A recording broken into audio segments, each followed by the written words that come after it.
Selamat pagi pemirsa, apa kabar Anda di hari ini? Senang sekali kami dapat kembali menjumpai Anda dalam Berita Papua pagi ini. Bersama saya Cynthia Delima, sejumlah informasi penting dan menarik telah berhasil dihimpun tim redaksi dan akan kami hadirkan untuk Anda. Berikut 3 di antaranya. Berpatroli di pedalaman Kabupaten Pegunungan Bintang, tentara temukan ladang ganja.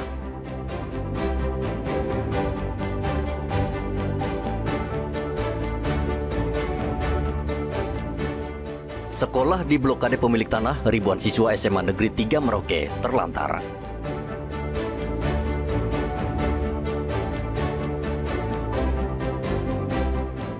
Selundupkan ganja dari Papua Nugini ke Indonesia, 6 pemuda diringkus polisi.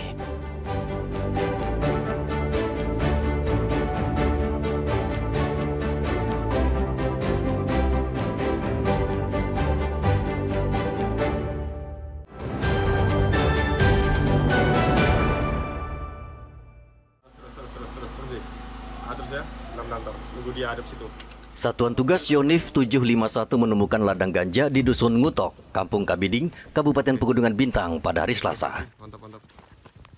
Dalam operasi itu petugas menyita 740 batang tanaman ganja yang ditemukan di area hutan terpencil. Operasi tersebut merupakan hasil dari patroli keamanan yang dipimpin langsung Komandan Satgas Yonif 751. Tentara menggunakan pola satuan sektor, yaitu menelusuri sejumlah titik yang diduga menjadi lokasi penanaman ganja yang cukup jauh dari pemukiman.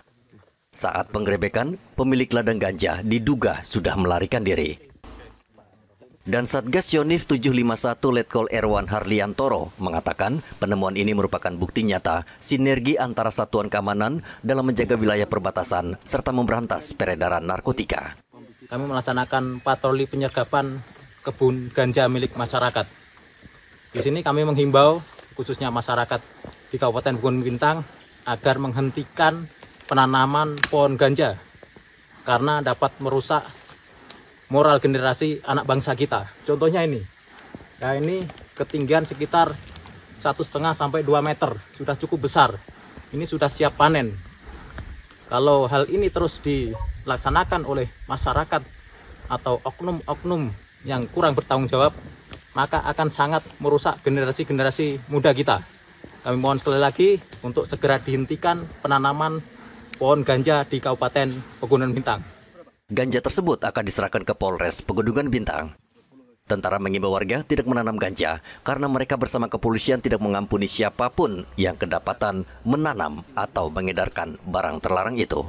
Hendra dan Riantonai melaporkan dari Pegunungan Bintang, Papua Pegunungan.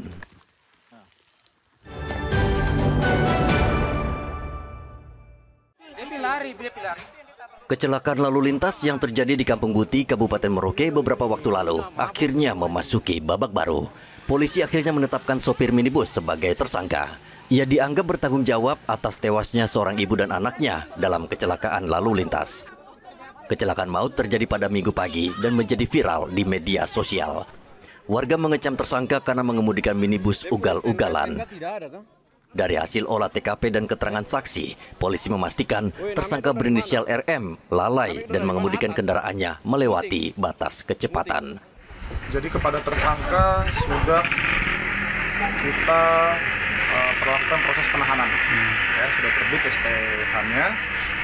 Kemudian kita kenakan pidana di Undang-Undang Lalu Lintas dan Angkutan Jalan, pasal 311 dan pasal 310. Dengan ancaman 6 tahun penjara. Ya. Dan untuk kasusnya saat ini sudah dalam tahap proses penyidikan. Kalau untuk penumpang yang 3 orang itu Pak Kapolres kira-kira apakah? Sementara statusnya saksi. Oh, saksi. Ya. Tapi sebenarnya dalam keadaan mabuk ya? Diduga demikian. Kecelakaan di Jalan Arafura Buti mengakibatkan 2 orang tewas, yaitu seorang ibu dan anaknya. Kecelakaan tepat di depan Gereja Buti. Saat kejadian, mobil menyenggol kendaraan yang sedang parkir di bahu jalan. Namun pengemudi terus tancap gas lalu menabrak pagar rumah. Pengemudi yang panik lalu banting setir dan akhirnya menabrak ibu dan anak yang sedang berjalan kaki. Muhammad Ridwan dan Riantonai melaporkan dari Merauke, Papua Selatan.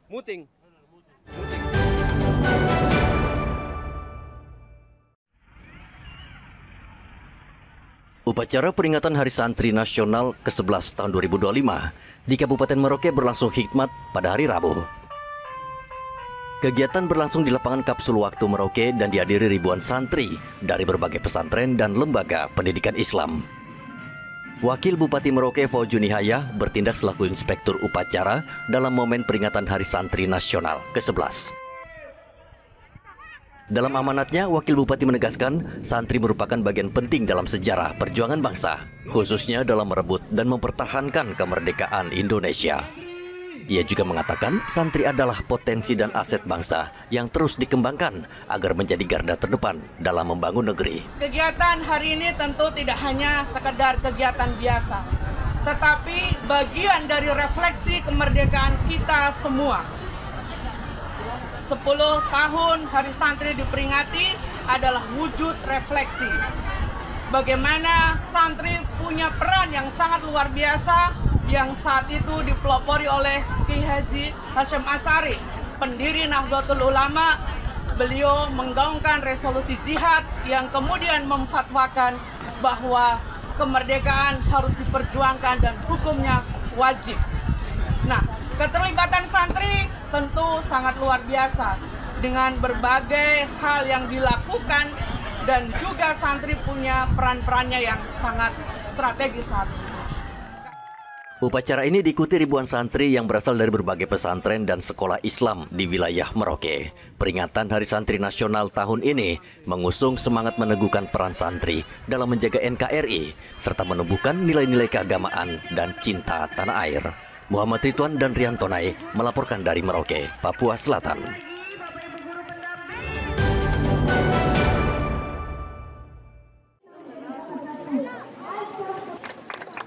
Para penggemar ikan berkumpul di pantai WTC Waisai, ibu kota Raja Ampat.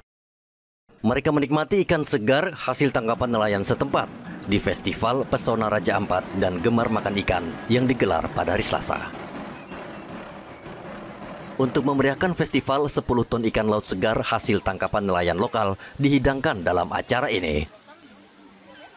Sebelum acara bakar ikan bersama berlangsung, tampil sejumlah acara hiburan tarian adat dan lagu-lagu khas Raja Ampat yang dibawakan para pemuda setempat untuk memeriahkan suasana. Festival ini menarik perhatian wisatawan asing yang kebetulan berkunjung ke kawasan ini.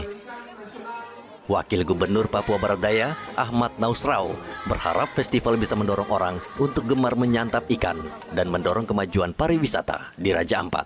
Produk ikan ini, Papua Barat Daya ini bisa dijadikan sebagai menu utama untuk seluruh SPPG, dapur-dapur yang melayani semua kelompok penerima manfaat ini, baik anak sekolah, ibu hamil, balita stunting, dan seterusnya. Selain menyantap ikan bersama, festival ini mendorong UMKM lokal berkembang dan maju, khususnya UMKM yang memproduksi makanan olahan ikan, rajutan noken, hingga kerajinan tangan. Topan dan Rian Tonai melaporkan dari Raja Ampat, Papua Barat Daya.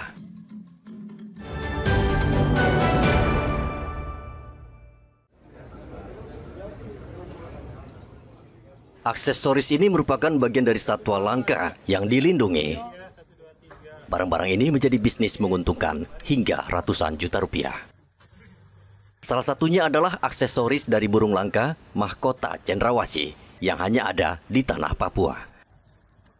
Mahkota cendrawasih dan berbagai aksesoris khas Papua ini sengaja dibakar oleh petugas Balai Besar Konservasi Sumber Daya Alam Papua di depan kantor BBKSDA Papua, Abepura, Kota Jayapura. 54 satwa awetan dibakar setelah petugas gabungan menyitanya dari penjual dan pemburu satwa. Selama 3 hari, BBKSDA Papua melaksanakan operasi dan menyita barang terlarang tersebut dari pedagang di wilayah Kota Jayapura dengan melibatkan puluhan personel, termasuk Polri dan TNI. Karena memang ada ketentuan hukumnya, ya, jadi ada peraturan Menteri Republik Indonesia tadi nomor 26 tahun 2017, ya, jadi untuk barang-barang ini itu dimusnahkan. Untuk transparansi kita itu tidak kita ambil, kita perjualbelikan lagi, kan begitu ya. Nah, untuk yang hidup dilepas liarkan, itu ketentuannya. Dan setiap tahapan seperti tahapan yang hari ini kita undang semua unsur-unsur yang terlibat. Selain burung cendrawasih, petugas menemukan sejumlah aksesoris yang terbuat dari bulu dan bagian tubuh kasuari dan kuskus tutul hitam. Dari tanah Papua, itu sayang sekali kalau selanjutnya diburu kemudian diperjualbelikan. Masyarakat yang memang sekiranya belum paham, ya, sekarang kan banyak akses yang bisa dijangkau, contohnya di media sosial, di internet, bahwa ya dalam aturan memang itu dilarang, sehingga kita bersama-sama dengan teman-teman dari BKSDA, ya langkah selanjutnya mungkin melakukan penegakan hukum. BKSDA Papua akan terus menggelar operasi untuk memberantas penjualan aksesoris atau satwa langka yang diawetkan tersebut. BKSDA meminta masyarakat tidak membeli satwa langka yang sudah diawetkan atau masih hidup, termasuk produk aksesoris, agar satwa endemik Papua tetap terjaga dan lestari. Rian Tonai melaporkan dari Kota Jayapura, Papua.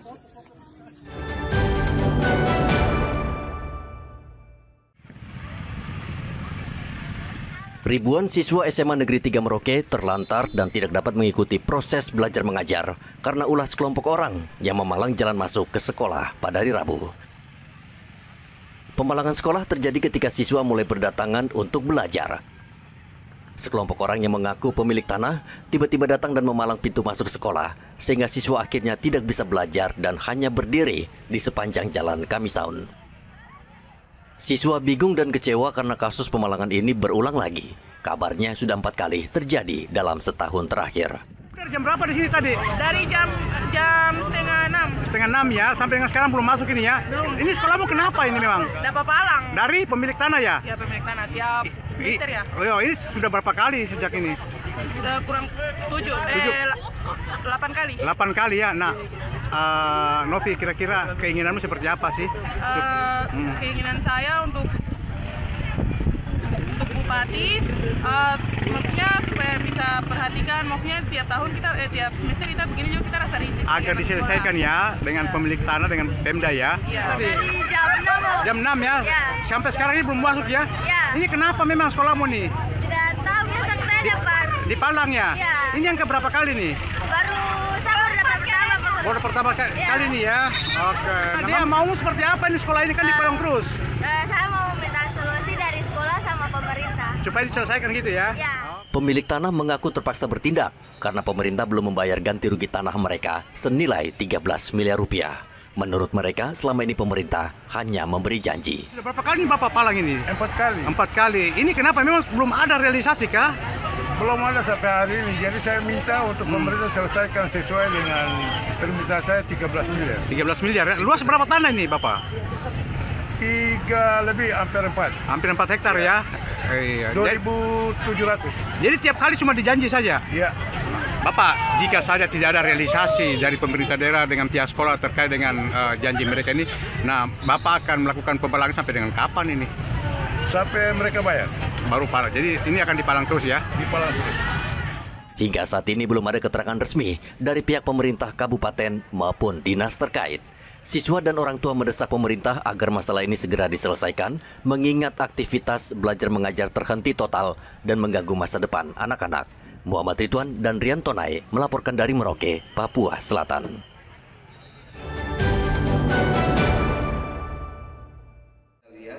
Yang sudah sering datang. Sebanyak 25 kelompok usaha mikro kecil dan menengah atau UMKM yang berasal dari berbagai kawasan eks-transmigrasi di Kabupaten Merauke mengikuti pameran UMKM yang digelar di salah satu hotel di Merauke pada hari Rabu.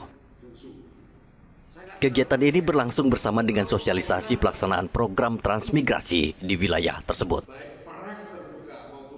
Peserta UMKM berasal dari berbagai daerah seperti Salor, Kurik, Semangga, Tanah Miring, dan kawasan sekitarnya. Produk yang dipamerkan didominasi oleh minuman dan aneka camilan hasil olahan warga transmigrasi. Peserta pameran senang karena menjadi kesempatan untuk memperkenalkan dan mempromosikan hasil karya mereka kepada masyarakat luas. Dari mana ini? Saya dari Ulu. Terus ini yang dipamerkan apa Ibu Demiana ini?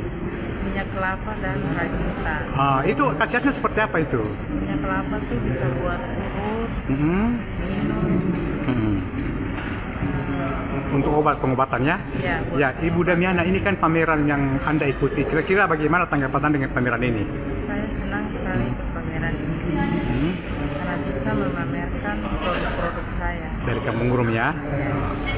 Ini menampilkan produk-produk unggulan daripada kawasan transmigrasi, mulai dari Muting, Salor, dan Dagebok. Dan alhamdulillah kami pun mengikuti dengan sangat antusias karena bisa memperkenalkan kopi lokal Merauke, yaitu Robusta Muting dan juga Liberica Yenan yang berada di Dagebok sana, sehingga akan menambah hasanah dalam industri kopi khususnya di Papua Selatan dan tentunya sampai ke tingkat nasional di Jakarta. Pameran yang digelar Pemkab Merauke ini akan digelar selama 2 hari. Warga Merauke diimbau datang dan membeli produk UMKM yang berasal dari kawasan transmigrasi Merauke. Muhammad Ridwan dan Rian Tonai melaporkan dari Merauke, Papua Selatan.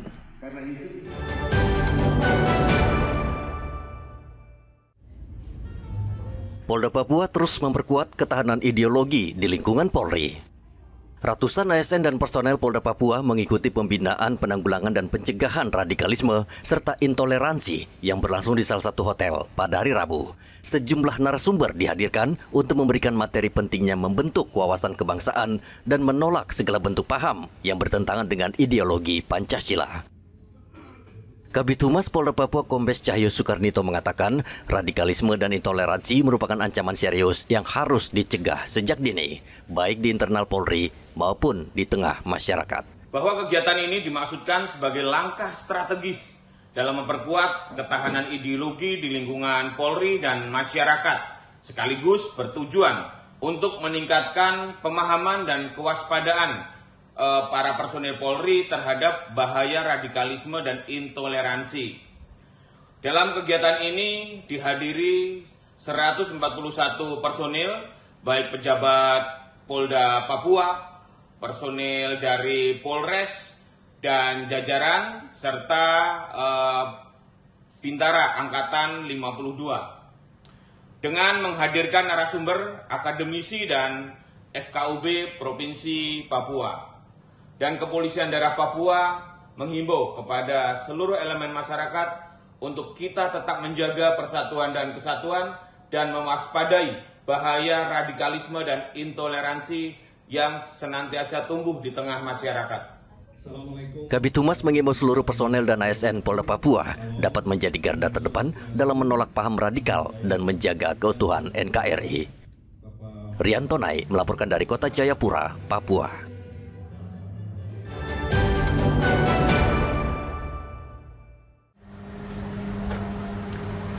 Direktorat Polisi Perairan dan Udara Polda Papua berhasil menggagalkan upaya penyeludupan ganja dalam jumlah besar yang diduga berasal dari Papua Nugini. Setelah mendapat laporan, tim Opsnal Subdit Gakum Ditpolairut Polda Papua bergerak cepat dari arah perairan Skou menuju Jayapura. Tim yang dipimpin Ibda Jarwadi berhasil menemukan satu unit longboat yang melintas dari arah perbatasan PNG.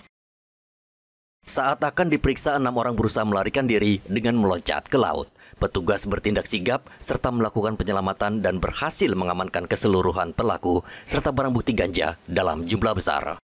Ada 6 orang mereka, 6-6-nya adalah warga negara PNG yang kita lakukan penangkapan pada hari Senin tengah malam, masuk di Selasa pagi berarti ya.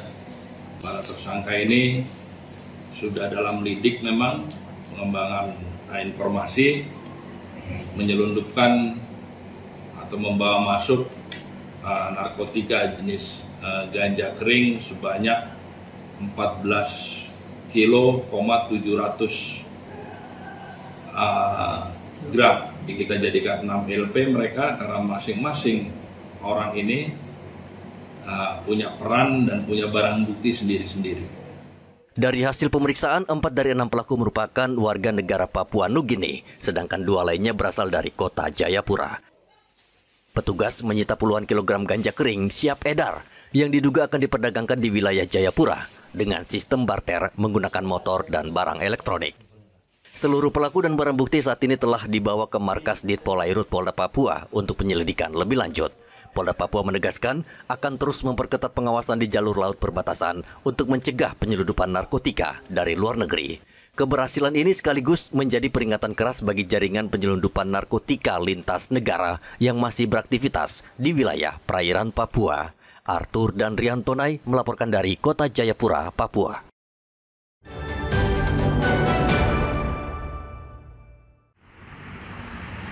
Lembaga pemasyarakatan di Indonesia berkomitmen mencegah peredaran narkoba, telepon genggam, dan benda-benda terlarang yang belakangan beredar bebas di dalam lapas. Komitmen tersebut tertuang dalam acara penandatanganan ikrar bersama yang diikuti seluruh satuan kerja pemasyarakatan di Indonesia, termasuk lapas kelas 2B Merauke.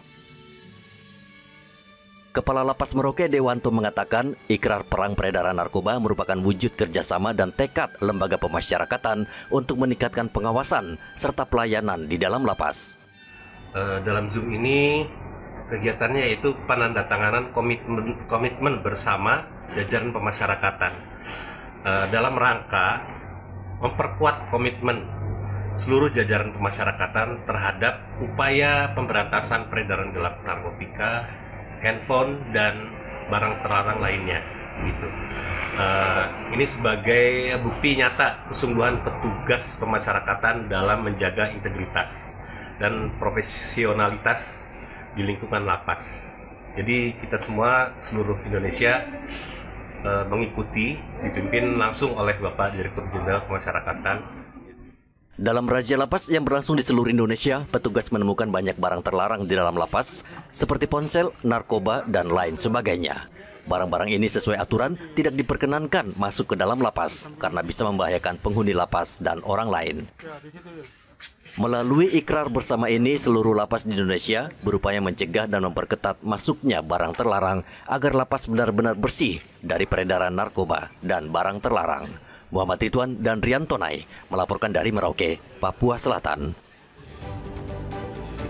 Pemirsa, berita yang baru saja Anda saksikan sekaligus menutup jumpa kita dalam Berita Papua pagi ini. Saya Cynthia Delima bersama kru yang bertugas ucapkan terima kasih. Kami pamit undur diri. Selamat pagi, semangat pagi, Wanyambe.